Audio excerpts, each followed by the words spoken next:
Hello everyone, welcome to my YouTube channel The GR Learning. So today I am going to teach the topic Creoda-Norma form. So first of all हम सीखेंगे that what is Creoda-Norma form. ठीक है, अब हमने discuss करा था चमस्की normal form.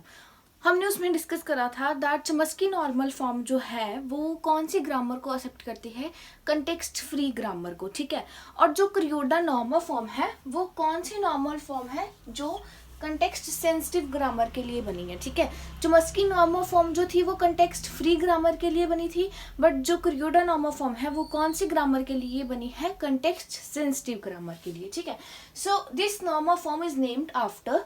इसका नाम क्रियोडा नॉर्मल फॉर्म क्यों पड़ा था, जब जो साई यूकिक क्रियोडा थे, मेरे को नहीं पता दैट साई यूकिक क्रियोडा की प्रोनाउंसिएशन क्या है. ठीक है, you can check from Google. This normal form is named after Saigyo Kuroda, who originally called it linear bounded grammar. ठीक है, जो साइग्यू की क्रियोडा थे उन्होंने ग्रामर को एक ग्रामर को कंटेक्स्ट सेंसिटिव ग्रामर को लीनियर बाउंडेड ग्रामर कहा था. ठीक है, उसके बाद उन्होंने क्रियोडा नॉर्मल फॉर्म जो है इन्वेंट की. This normal form is for CSG. ये आपको 2 पॉइंट्स क्लियर होंगे. उसके बाद a grammar is in Kuroda normal form जब उसमें कौन कौन सी प्रोडक्शन होगी, ये वाली प्रोडक्शन होंगी. ठीक है, आप इसको एज इट इज याद कर सकते हो. अगर एग्जाम में इसका क्वेश्चन आएगा तो कैसे आएगा, what is Kuroda normal form, explain it with example. इसका और कोई क्वेश्चन नहीं बनता, यही बनता है कि इसको हमें एक्सप्लेन करना है विद एग्जांपल. जैसे जैसे मैं लिखवाऊंगी आपको, आप वैसे वैसे उसको एक्सप्लेन कर सकते हो. ठीक है, वेयर ABC जो है वो नॉन टर्मिनल है एंड A जो है वो मेरा क्या है, टर्मिनल है.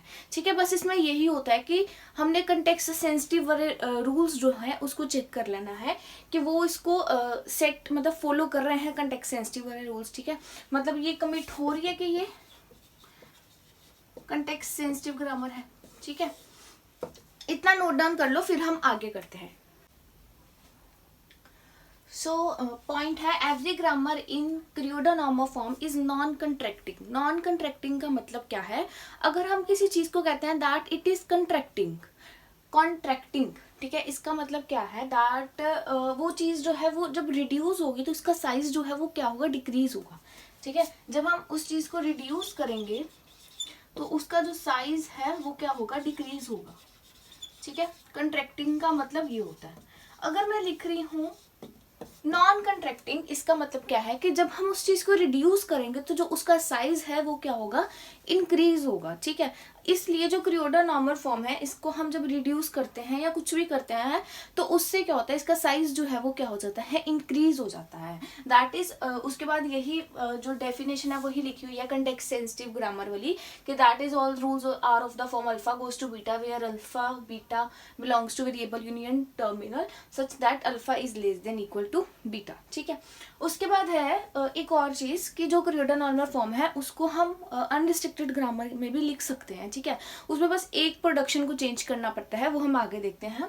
उसके बाद है the production AB goes to CD further divided into 4 productions. ठीक है, जो AB goes to CD production है उसको मैं फर्दर 4 प्रोडक्शंस में भी डिवाइड कर सकती हूँ. कैसे, अब मैं लिख सकती हूँ AB goes to AZ goes to WZ goes to WD and WD goes to CD.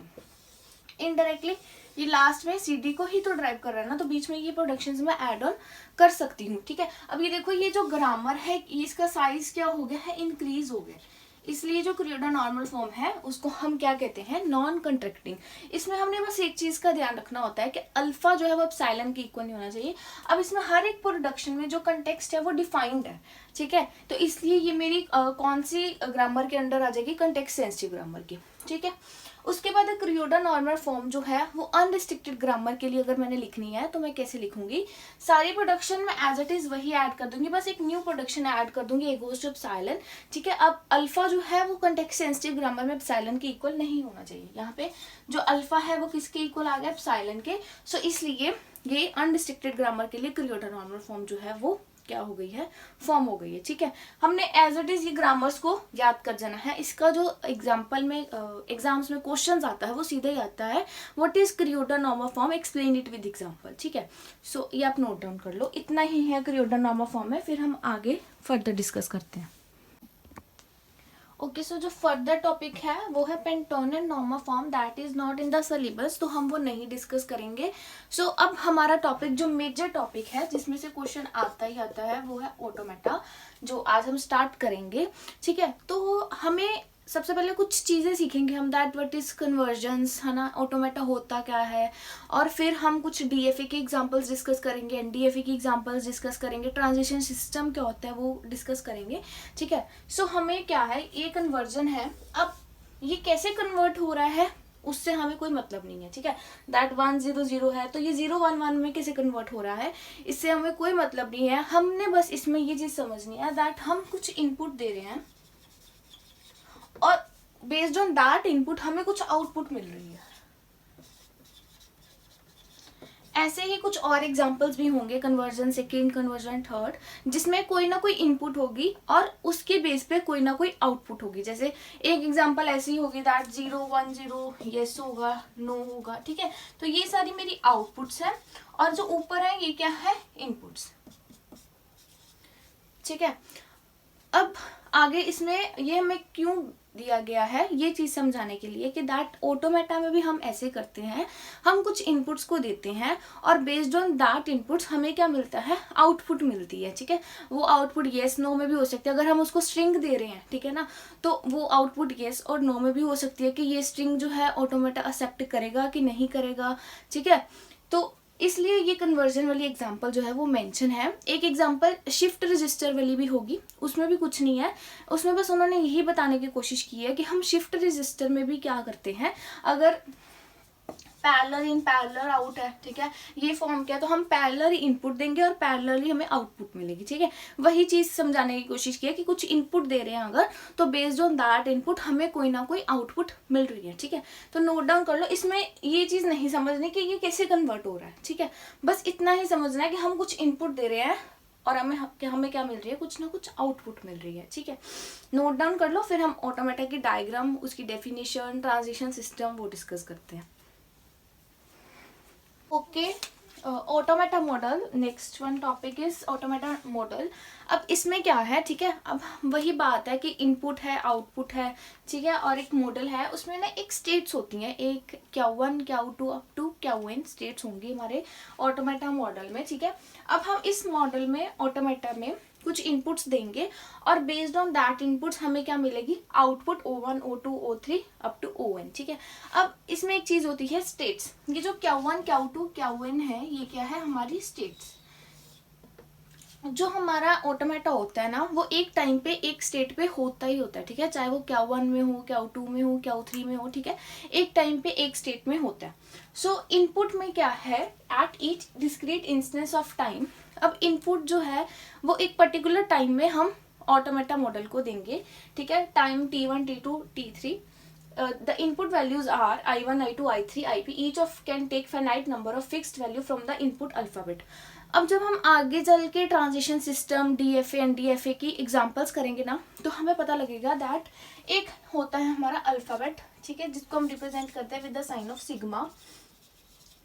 ठीक है, इसमें हमारे जितने भी इनपुट सिंबल्स होते हैं ना अपने ऑटोमेटा के वो आते हैं. ठीक है, सिग्मा के अंदर are applied to the input side of the model. ये किधर अप्लाई किया जाता है, input portion at the left hand side of the automata model. ठीक, उसके बाद आउटपुट में क्या है, वही सेम लाइन है कि बेस्ड ऑन दैट इनपुट हमें कोई ना कोई आउटपुट मिलती है कुछ टाइम में of the discrete automata model, each of which can take a finite number of fixed values from an output. ठीक है, इसमें भी कुछ फिक्स्ड वैल्यूज लेगा और based on that fixed values हमें आउटपुट मिल जाएगी. उसके बाद बात आती है स्टेट्स की. A state is a condition of processing the input. ठीक है, एक स्टेट जो होती है ना वो कंडीशन होती है इनपुट को प्रोसेस करने के लिए. कुछ कंडीशंस होती हैं, उस कंडीशंस को हम क्या कहते हैं, हमारी state. At any instance of time automata can be in one of the state. एक पर्टिकुलर टाइम पे जो ऑटोमेटा होता है वो एक पर्टिकुलर स्टेट में होता है. ठीक है, अब शायद आपको ये चीजें ना समझ आई हो बट आगे चल के जब हम इसके प्रैक्टिकल क्वेश्चंस करेंगे ना तो आपको ज्यादा क्लियर हो जाएगा. ठीक है, ये आप नोट डाउन कर लो. ओके, तो ट्रांजिशन सिस्टम की ना एक जर्नल सी डायग्राम गिवन है. ठीक है, इसको हम समझते हैं सबसे पहले. अब इसमें क्या होता है, ट्रांजिशन सिस्टम में दो स्टेट्स हैं जैसे ए और बी. ठीक है, अब इसमें क्या होता है, कुछ एक तो होता है क्याऊ जीरो, जो ट्रांजिशन सिस्टम की वो होती है, डेफिनेशन होती है। सबसे पहले हम उसको डिस्कस करते हैं, फिर हम डिस्कस करते हैं कि ये डायग्राम जो है इसके बेस पे क्याऊ, सिग्मा, डेल्टा, क्याऊ जीरो और एफ क्या है हमारा, ठीक है। अब जो हमारा ट्रांजिशन सिस्टम होता है उसमें 5 टपल्स होती हैं, कौन कौन सी, Q, sigma, delta, Q zero and F, ठीक है। क्याऊ जीरो जो होता है वो हमारा क्या होता है, स्टार्ट स्टेट। अब जो स्टार्ट स्टेट होती है वो हमें कैसे पता लगती है, जो ये एरो है वो जिस भी स्टेट के साथ लगा होगा वो हमारी क्या होगी, स्टार्ट स्टेट, ठीक है। अब ये जो एरो है वो कौन सी स्टेट के साथ लगा हुआ है, ए स्टेट के साथ। जो भी सर्कल में लिखा होगा वो स्टेट्स होंगी हमारी, ठीक है। अब इस डायग्राम में 2 स्टेट्स हैं, one is A and another one is B. So Q zero जो है मेरी क्या है, स्टार्ट स्टेट है, इसलिए क्याऊ जीरो के अंदर कौन सी वैल्यू आ जाएगी, ए, ठीक है। उसके बाद क्याऊ, क्याऊ क्या है मेरा, set of states. Set of states का मतलब कि जितनी भी मेरी ट्रांजिशन सिस्टम की डायग्राम के अंदर नंबर ऑफ स्टेट्स हैं उसको लिखना पड़ेगा हमें। अब कितने स्टेट्स हैं, A and B, so Q is set of states, so set of states कौन कौन सी है, ए बी, ठीक है। उसके बाद डेल्टा, डेल्टा जो है वो मैं आपको आगे चल के जब हम डीएफए एनडीएफए करेंगे तब बताऊंगी, अभी के लिए डेल्टा हम स्किप कर रहे हैं। उसके बाद एफ, एफ जो होता है वो हमारी क्या होती है, फाइनल स्टेट। अब इस डायग्राम में जो बी है उसमें डबल सर्कल नहीं है, बट जोन सी भी स्टेट के साथ डबल सर्कल होगा वो हमारी कौन सी स्टेट होती है, फाइनल स्टेट, ठीक है। सो जो हमारा एफ होगा उसमें क्या आएगा, बी, ठीक है। उसके बाद जो फाइनल स्टेट है वो मल्टीपल हो सकती हैं, ठीक है। इसलिए जो एफ की डेफिनेशन होती है ना वो हम लिखते हैं set of final states, but जो हमारी स्टार्ट स्टेट होती है वो सिंगल होती है। स्टार्ट स्टेट जो है वो सेट ऑफ नहीं हो सकती, ये बात आपने याद रखनी है, ठीक है। उसके बाद क्याऊ जीरो हो गया, एफ हो गया, क्याऊ हो गया। उसके बाद आता है हमारा सिग्मा। सिग्मा में हमारे आते हैं इनपुट सिंबल्स, इनपुट सिंबल्स जैसे 0 और 1, ठीक है। 0 और 1 यूज हो रहे हैं ना हमारे डायग्राम के अंदर, इसलिए जो भी इनपुट सिंबल्स होंगे वो हमारे क्या हो जाएंगे, सिग्मा के अंदर। आई होप आपको ये बात क्लियर होगी, ठीक है। ये इन जनरल डायग्राम है ट्रांजिशन सिस्टम की, ये आपको क्लियर होगी। ये 0 0 1 1 इन्होंने ऐसे लिखा कि 0 में भी आ सकता है, 1 में भी हो सकता है, 1 स्टेट में भी हो सकता है, ठीक है। उसके बाद इसकी डेफिनेशन है Q, sigma, F are the finite non empty set of states. सबसे पहले उन्होंने क्याऊ की डेफिनेशन बताई है कि ये फाइनाइट होंगी एक तो, ठीक है। इन्फिनाइट तो हो नहीं सकती ना सेट ऑफ स्टेट्स, फाइनाइट होंगी। Finite non empty, non empty मतलब एम्प्टी भी नहीं हो सकती, non empty set of states. उसके बाद सिग्मा, सिग्मा क्या है हमारा इनपुट अल्फाबेट्स। उसके बाद एफ क्या है मेरा set of final states respectively. Set of final state इसलिए लिखा है क्योंकि एक डायग्राम के अंदर मल्टीपल स्टेट्स हो सकती हैं, मतलब मल्टीपल फाइनल स्टेट्स हो सकती हैं, ठीक है। उसके बाद है मेरा क्याऊ जीरो बिलोंग्स टू क्याऊ, ठीक है। जो क्याऊ जीरो है वो क्याऊ को बिलोंग करेगा, क्यों, क्योंकि देखो क्याऊ के अंदर अगर ए बी आ रहा है तो क्याऊ जीरो में ए है, ठीक है। मतलब क्याऊ जीरो जो है वो हमारे क्याऊ का ही पार्ट होगा। उसके बाद delta is a finite subset of, ये बात जो है हम आगे चल के डिस्कस करेंगे, ठीक है।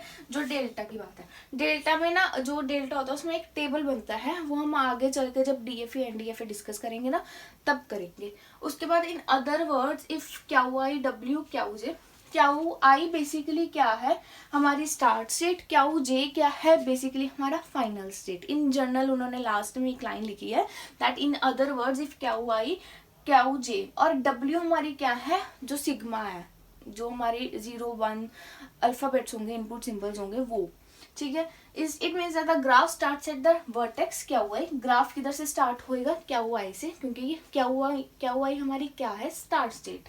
goes along a set of edges and reaches the vertex Q J, goes along a set of edges का मतलब कि ये वाले edges के थ्रू जाएगा, ये जो चीज होती है इसको हम कहते हैं edges, ठीक है। edges के थ्रू जाएगा and reaches the vertex Q J, और लास्ट में किधर पहुंचेगा हमारी फाइनल स्टेट पे Q J. The concatenation of all the edges thus encountered is W, ठीक है। फिर जब हम सारे एजेस को मिला देते हैं, कंकैटिनेट कर देते हैं, तो हमारा क्या फॉर्म हो जाता है ये W, ठीक है। आई होप आपको ट्रांजिशन सिस्टम क्या होता है वो क्लियर होगा। इतना नोट डाउन कर लो, फिर आगे हम डिस्कस करते हैं। So thanks for watching my video. अगर आपको अच्छी लगी है तो लाइक करें, शेयर करें, सब्सक्राइब करें। Thank you.